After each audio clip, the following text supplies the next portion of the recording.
Auto rickshaw ಚಾಲಕರ ವಿವಿಧ ಬೇಡಿಕೆ ಈಡೇರಿಕೆಗೆ ಪ್ರತಿಭಟನೆ. ಆಟೋ ರಿಕ್ಷಾಗಳು ಸುಮಾರು 50 ವರ್ಷಗಳಿಂದ ರಸ್ತೆ ಇಳಿದಿದ್ದಾರೆ. ಅಂದಿನಿಂದ ಇಂದಿನವರೆಗೆ ಹಲವಾರು ಪಕ್ಷಗಳು ಆಡಳಿತ ಮಾಡಿದ್ದಾವೆ.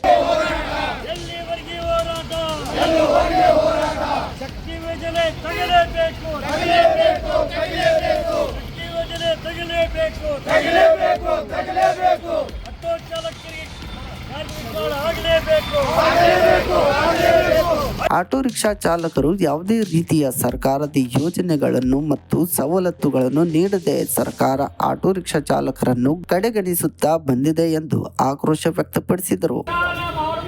ರಾಜ್ಯ ಸರ್ಕಾರಕ್ಕೆ ಮಾತನ್ನು ಹೇಳಕ್ಕೆ ಇಷ್ಟಪಡ್ತೇನೆ ಬಂಧುಗಳೇ.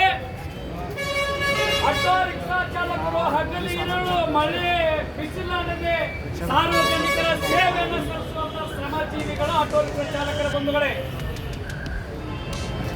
ಇವತ್ತು ಕೇಂದ್ರ ಸರ್ಕಾರ ಮತ್ತು ರಾಜ್ಯ ಸರ್ಕಾರ ನಡೆಸ್ತಾ ಇದ್ದಾರೆ ಅಂತಂದ್ರೆ ಆಟೋ ರಿಕ್ಷಾ ಚಾಲಕರು ಕೊಟ್ಟಂತ ಭಿಕ್ಷೆಯಲ್ಲಿ ಸರ್ಕಾರ ನಡೆಸ್ತಾ ಇದ್ದಾರೆ ಅಂತ ಮಾತನ್ನು ಹೇಳಿ ತಪ್ಪಾಗಿಲ್ಲ ಬಂಧುಗಳೇ. ಭಿಕ್ಷೆ ಏನಂತಂದ್ರೆ ನಾವು ಆಟೋ ಓಡಿಸ್ಬೇಕಂದ್ರೆ ಮೊದಲಿಗೆ ಹುಬ್ಬಳ್ಳಿಯಲ್ಲಿ ಆಟೋ ರಿಕ್ಷಾ ಚಾಲಕರು ತಹಸೀಲ್ದಾರ್ ಮೂಲಕ ಮುಖ್ಯಮಂತ್ರಿ ಸಿದ್ದರಾಮಯ್ಯ ಅವರಿಗೆ ಮನವಿ ಸಲ್ಲಿಸಿದರು.